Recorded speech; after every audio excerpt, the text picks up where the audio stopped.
Hello everyone, welcome to my YouTube channel. इस video में हम डिस्कस करने जा रहे हैं वर्ड स्वैप के क्वेश्चन। ठीक है, इस टाइप के क्वेश्चन आपके बैंकिंग एग्जाम में ज्यादातर देखने को मिलते हैं। अभी आप जैसा कि आप सब जानते हैं कि अभी आपको कुछ नेक्स्ट मंथ में एसबीआई क्लर्क का एग्जाम होने वाला है।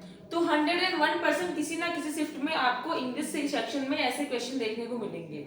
ठीक है, इस टाइप के क्वेश्चन बहुत इजी होते हैं, इसमें आप इजीली मार्क्स गेन कर सकते हो। अगर ये क्वेश्चन आएंगे तो 4 to 5 मार्क्स के आएंगे। ठीक है, तो आप इजीली 4 to 5 मार्क्स इस ऐसे क्वेश्चन में इजीली गेन कर सकते हो। अच्छा, अब हम ये समझेंगे कि इस क्वेश्चन को करने के लिए हमें हमारी अप्रोच क्या होनी चाहिए और इस टाइप के क्वेश्चन को करने के लिए हमें किस किस चीज की नॉलेज होनी चाहिए। ठीक है, सबसे पहले हम देखते हैं, अगर आपको कभी भी वर्ड स्वैप और वर्ड रीअरेंजमेंट ये क्वेश्चन करने हो तो आप इसे ग्रामर की हेल्प से, वोकेबलरी की हेल्प से, ठीक है, आप इजीली कर सकते हो। तो अभी हम सॉल्व स्टार्ट करते हैं। हमारा फर्स्ट क्वेश्चन क्या है?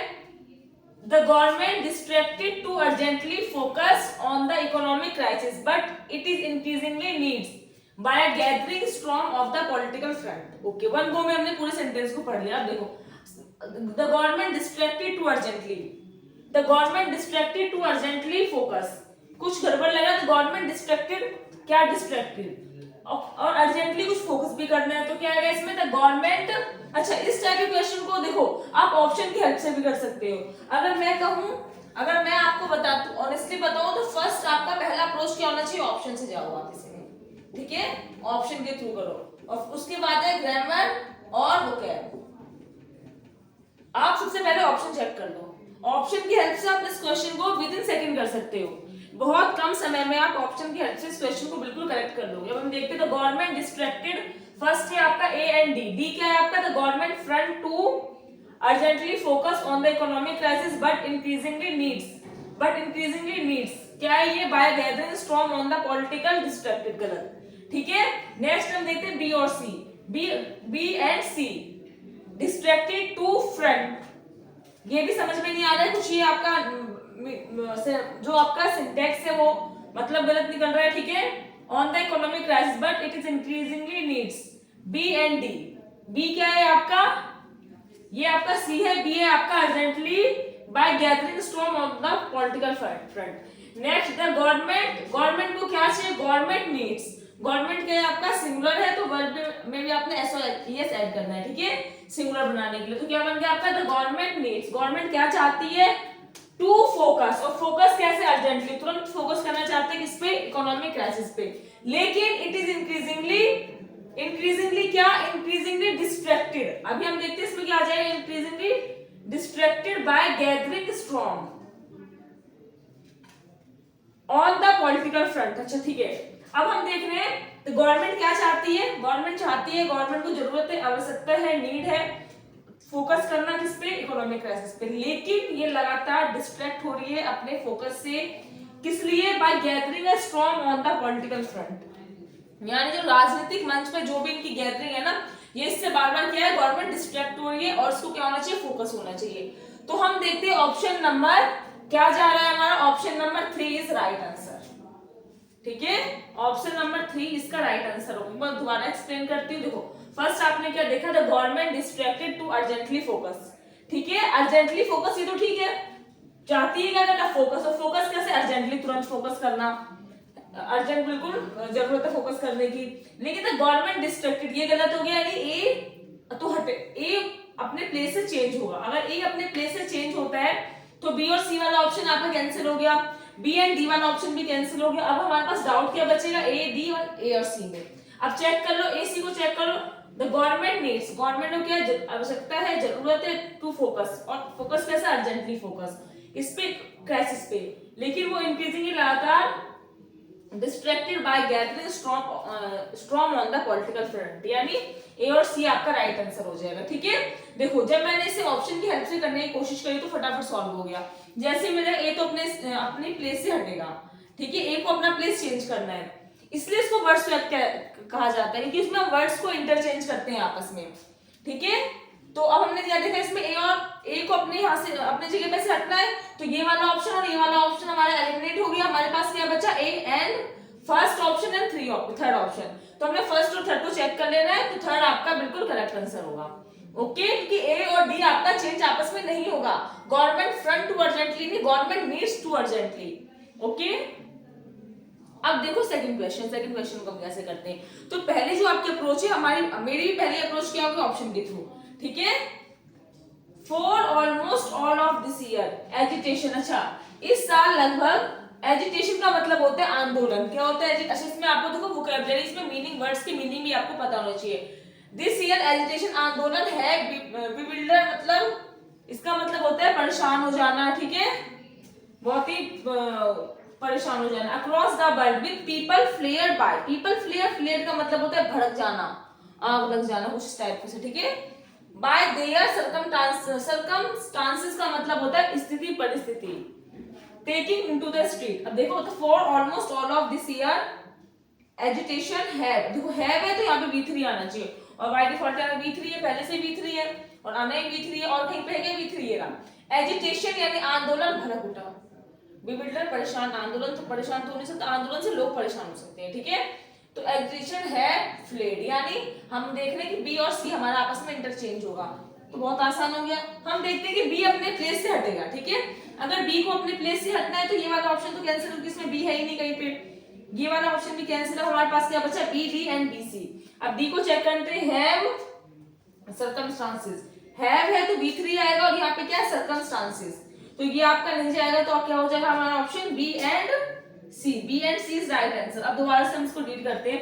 For almost all of this year, लगभग इस साल जो आंदोलन है फ्लेयर, फ्लेयर का मतलब भड़क उठे, अक्रॉस द वर्ल्ड, पूरे वर्ल्ड में, with people bewildered bye there circumstances, और पीपल क्या बहुत परेशान हो गए अपनी स्थिति से, और कहां पे आ गए, गलियों में, इस मतलब परेशान हो गए, गलियों में उतर पड़े, ठीक है।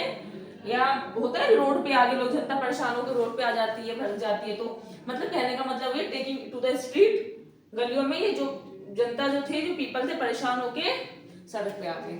ओके, तो यानी क्वेश्चन नंबर 2 का आंसर क्या है हमारा, फोर्थ ऑप्शन बी एंड सी। एक बार मैं दोबारा से रीड करती हूँ, देखो for almost all of this year लगभग इस साल जो आंदोलन है फ्लेयर, भड़क उठे, अक्रॉस द वर्ल्ड, पूरे उसमें वर्ल्ड में, विद पीपल बिविल्डर, जो पीपल है परेशान होके, किससे, बाय देयर सर्कमस्टांसेस, परिस्थितियों से परेशान होके गलियों में आ गए। टेकिंग टू द स्ट्रीट, यहाँ पर टेकिंग टू द स्ट्रीट का मतलब है गलियों में निकल जाना, उतर जाना, ठीक है। नेक्स्ट दो क्वेश्चन नंबर 3, क्वेश्चन नंबर 3 क्या है, he continue to obey a scene even as I moved create and got into my arrive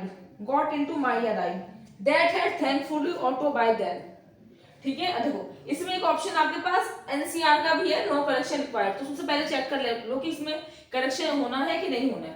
तो हमने देखा आई मूव्ड क्रिएट, और he continue to away a scene, to away a scene मतलब क्या है, इसका तो कोई सेंस निकल नहीं है। To away a scene even as I move create and got into my arrive, got into यानी किसी चीज में आ जाना, got into my arrive that had thankfully auto by that, यानी मुझे तो डी भी गलत लग रहा है, यानी इसमें करेक्शन तो होना ही होना है, इस सेंटेंस में करेक्शन होना है। तो अब हम चेक करते हैं, ए सी एंड बी डी देखा है, हमारा फर्स्ट ऑप्शन क्या है, ए सी एंड बी डी, तो ए और सी को देते हैं, he continue to arrive, to के बाद V3 नहीं आएगा, ठीक है, टू के बाद हम V3 यूज नहीं करते हैं, V1 आना चाहिए।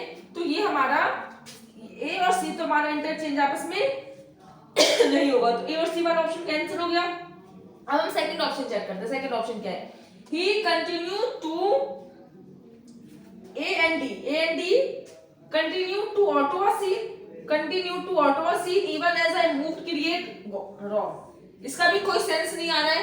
कई बार आप जो सेंटेंस है उसका जो मीनिंग आ रहा है कि नहीं आ रहा है, इससे भी आप पता करोगे, ठीक है। सिंटेक्स को भी चेक करना है आपको, क्या आप जो पढ़ रहे हो उसको कोई मीनिंग है भी, ठीक है, मीनिंगलेस सेंटेंस बन रहा है। ही कंटिन्यू टू, ये आपका ए और डी भी नहीं जाएगा, तो ए और डी भी आपका कैंसिल हो गया। अब देखो नेक्स्ट चेक करते हैं, he continue, B and C देखते हैं, he continue to away a scene even as I moved arrive, I moved around, ये क्या है आपका V3 और उसके बाद दोबारा से मूव, एक साथ दो वर्ड, ठीक है, आ नहीं सकता है, तो ये आपका बी और सी भी कैंसिल होगा। नेक्स्ट हम चेक करते हैं fourth option, he continue to create, he वो लगातार क्रिएट कर रहा था अ सीन, एक सीन को, even as I moved away देखो वो क्या है, वह कंटिन्यू क्या कर रहा था, क्रिएट कर रहा था एक सीन को, even as I moved away and got into my auto, जबकि मैं अपनी गॉट इनटू माय किस में आ गया, ऑटो में आ गया, that had thankfully arrived by then, जो सभी मतलब ऑटो जस्ट आई गया था, थैंकफुली ऑटो आ चुका था, वो एक सीन क्रिएट कर रहा था। तो हाँ, ये आपका फोर्थ ऑप्शन बिल्कुल करेक्ट है। इसका आप देख रहे हैं कि जब सेंटेंस को आपने, वर्ड्स को आपने अरेंज किया तो एक मीनिंगफुल सेंटेंस बना है आपका, ठीक है, और आपका ये हर एक चीज को फॉलो कर रहा है, ग्रामेटिकली भी, और इसका एक मीनिंग है। तो हमारा फोर्थ ऑप्शन बिल्कुल करेक्ट होगा, ठीक है। मैं दोबारा से रीड करती हूँ, he continue to create, continue create क्या कर रहा था, सीन को, जबकि even as I moved away, जबकि मैं जा रहा था, वो कंटिन्यू बोले जा रहा था, सीन किए जा रहा था, and got into my auto, मतलब ऑटो में जाने के बाद में जो कि थैंकफुली वहां पे आ चुकी थी, पहुंच चुकी थी। ओके, तो इस ऐसे क्वेश्चन आपके बहुत ही इजी होते हैं, इसमें मार्क्स गेन करना बहुत आसान होता है। तो स्टूडेंट्स, आप हमेशा ऐसे क्वेश्चन हो गए जैसे फिलर्स हो गए, क्लोज टेस्ट हो गए, वर्ड स्वैप हो गए, ठीक है, इसको वर्ड अरेंजमेंट भी बोलते हैं, क्योंकि इसमें हम देखो देख रहे हो ना, कुछ वर्ड्स को अरेंज कर रहे हो। नेक्स्ट वीडियो में मैं आपको ये भी करवाऊंगी जैसे सारे वर्ड्स उसमें अरेंज करने होंगे, ठीक है। तो अभी क्वेश्चन नंबर 3 हुआ है, अभी हम क्वेश्चन नंबर 4 देखेंगे।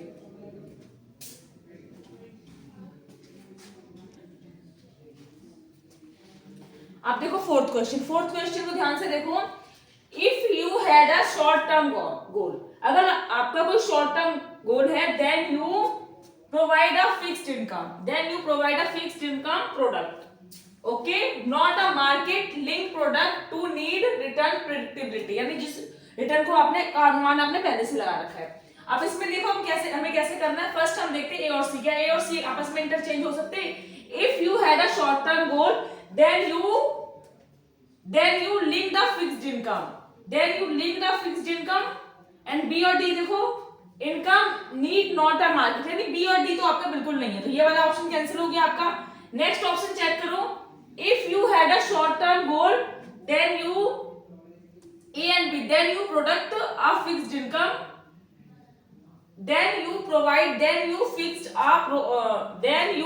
a, ये वाला भी गलत, कि ए और बी का आपको कोई सेंस नहीं बन रहा है। Then you product a fixed income, कि फिक्स्ड इनकम में क्या प्रोडक्ट करना चाहिए, क्या होना चाहिए, तो कोई सेंस नहीं आ रहा है, ठीक है। बी और सी को चेक करते हैं। If you had a short term goal, then you provide a fixed income और fixed income linked, not a market linked product. अच्छा, प्रोडक्ट कैसा लिंक प्रोडक्ट, तो यानी इसका मार्केट प्रोडक्ट और प्रोडक्ट दो बार एक साथ दो प्रोडक्ट बोलने हैं, क्या मतलब है, ठीक है। तो बी और सी भी आपका नहीं जाएगा। नेक्स्ट लास्ट हम चेक करते हैं ए और डी को। If you had a short term goal, then you need, तो आपको जरूरत है, आपको आवश्यकता है क्या करने की, आप फिक्स्ड इनकम। अगर आपका एक शॉर्ट टर्म गोल है तो एक आपका फिक्स्ड इनकम होना चाहिए, फिक्स्ड इनकम प्रोडक्ट होना चाहिए। इनकम कैसा होना चाहिए, fixed income product, not a market link product, ना कि मार्केट लिंक प्रोडक्ट, ठीक है। टू क्या करने के लिए, टू प्रोवाइड रिटर्न, क्या टू के बाद मैंने आपको बताया कि V1 आता है तो हमेशा पर्पस को बताता है, ऐसे क्यों होना चाहिए, टू प्रोवाइड रिटर्न प्रेडिक्टेबिलिटी, यानी जिस रिटर्न की आपने पहले से अनुमान लगा रखा है उसको प्राप्त करने के लिए, ठीक है, उसको पाने के लिए आपके पास क्या होना चाहिए, अगर आपका शॉर्ट टर्म गोल है तो फिक्स्ड इनकम होना चाहिए, और क्या नहीं होना चाहिए, मार्केट लिंक प्रोडक्ट नहीं होना चाहिए, टू प्रोवाइड रिटर्न प्रोडक्टिबिलिटी, ओके।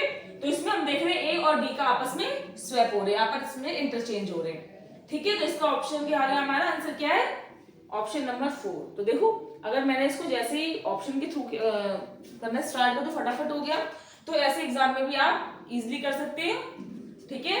अब नेक्स्ट क्वेश्चन लेते हैं, क्वेश्चन नंबर 5। क्वेश्चन नंबर 5 क्या कहता है, पहले ध्यान से देखो, the central government rejected the idea, central government idea को रिजेक्ट कर दिया, हो सकता है, ठीक है, यहाँ तो कुछ समझ में नहीं आया, ठीक लग रहा है। फ्लोटेड, जो क्या गया था, फ्लोटेड बाय स्टेट गवर्नमेंट, जो स्टेट गवर्नमेंट के द्वारा फ्लोट किया गया था, प्रस्तावित किया गया था, रखा गया था, ड्यू टू द फैक्ट, किसलिए, क्योंकि फैक्ट क्या था, lot of arrangements, a lot of ना, बहुत सारे अरेंजमेंट्स, तो बिल्कुल करेक्ट जा रहा है ये, तो अरेंजमेंट्स अपने, यानी सी को तो हिलाना ही नहीं है अपने जगह पे, तो ये वाला ऑप्शन कैंसिल हो गया। हैड टू बी डन, क्या गया, टू टर्न इनटू रियलिटी, उसको रियलिटी में बदलने के लिए बहुत सारे अरेंजमेंट्स हैं, डी भी हमारा चेंज नहीं होगा, डी और सी अपने फिक्स पोजीशन पे रहेगा, तो सी को हमें चेंज करना ही नहीं है, तो सी को स्वैप करने की जरूरत नहीं, तो ये वाला ऑप्शन हमने कैंसिल कर दिया। और रीड करने के बाद हमें समझ में आया कि क्या करने के लिए, टर्न इनटू रियलिटी, तो डी को भी चेंज नहीं करेंगे, तो ये वाला ऑप्शन भी हमारा, यानी डी को भी अपनी जगह से हिलाना नहीं है, तो डी वाले जितने ऑप्शन है एलिमिनेट कर दो, ये वाला ऑप्शन भी एलिमिनेट हो गया। अब आपके पास क्या बचा, ए एंड बी। बढ़ते थे central government rejected, central government ने रिजेक्ट किया था idea floated by the state government, यानी आइडिया को स्टेट गवर्नमेंट ने नहीं रखा और सेंट्रल गवर्नमेंट ने इनकार कर दिया। तो हो सकता है ये आपस में, क्योंकि देखो जो आइडिया या जो भी प्रस्ताव लाते हैं वो सेंट्रल गवर्नमेंट लेके आते हैं और स्टेट गवर्नमेंट उसको रिजेक्ट कर सकता है या स्टेट गवर्नमेंट को पसंद ना आए, लेकिन सेंट्रल गवर्नमेंट रिजेक्ट किया और आइडिया कौन लेगा, स्टेट गवर्नमेंट। ठीक है, तो ये आपस में इंटरचेंज होंगे ए और बी। तो क्या आ जाएगा, the state government rejected the idea, state government ने आइडिया को रिजेक्ट कर दिया, जो किसके द्वारा लाया गया था, सेंट्रल गवर्नमेंट के द्वारा लाया गया। ठीक है, जो सेंट्रल गवर्नमेंट कोई आइडिया लाती है, कोई भी प्रपोजल है, तो वो स्टेट में इंप्लीमेंट होते हैं, ना कि स्टेट गवर्नमेंट सेंट्रल गवर्नमेंट को कुछ आइडिया या कुछ वो देती है। ठीक है, तो इसके अकॉर्डिंग हमारा ये वाला ऑप्शन ए और बी आपस में इंटरचेंज होंगे, तो ऑप्शन नंबर बी हमारा करेक्ट आंसर होगा। समझ में आ रहा है? देखो इस क्वेश्चन को ना कई बच्चे क्या कर सकते हैं, एनसीआर कि नो करेक्शन रिक्वायर्ड, लेकिन आपको यहाँ पे थोड़ा सोचना पड़ेगा। देख लो ना यहाँ पे क्या है, central government rejected the idea, central government ने आइडिया रिजेक्ट किया, जो किसके द्वारा लाया गया था, स्टेट गवर्नमेंट के द्वारा। तो इसमें आपको पता होना चाहिए कि सेंट्रल गवर्नमेंट आइडिया लेके आती है और स्टेट्स में वो इंप्लीमेंट होते हैं। ठीक है, फिर वहां हो सकता है कि किसी स्टेट की गवर्नमेंट को पसंद नहीं है तो वो उसके अगेंस्ट में आ जाए। ठीक है, अब क्वेश्चन नंबर 6 देखते हैं। 6 क्या है, the realisation of these aspiration hinges on the conduct of free and fair election and the restoration of the rule of law. Question number 6 आपके लिए होमवर्क है। ठीक है, क्वेश्चन नंबर 6 आप करेंगे, सॉल्व करेंगे और ये ऑप्शन है आपके पास, आप मुझे बताएंगे इसमें से कौन सा ऑप्शन आना चाहिए कमेंट बॉक्स में। ठीक है, अगर आपको किसी भी क्वेश्चन में कोई डाउट होता है, कुछ समझ में नहीं आता है या आपको वीडियो अच्छी लगी, कुछ भी है, तो आप मुझे कमेंट बॉक्स में कमेंट करिए। ठीक है, अगर आपको वीडियो अच्छी लगी हो तो वीडियो को लाइक करें, अगर आप चैनल पे नए हैं तो चैनल को सब्सक्राइब करें।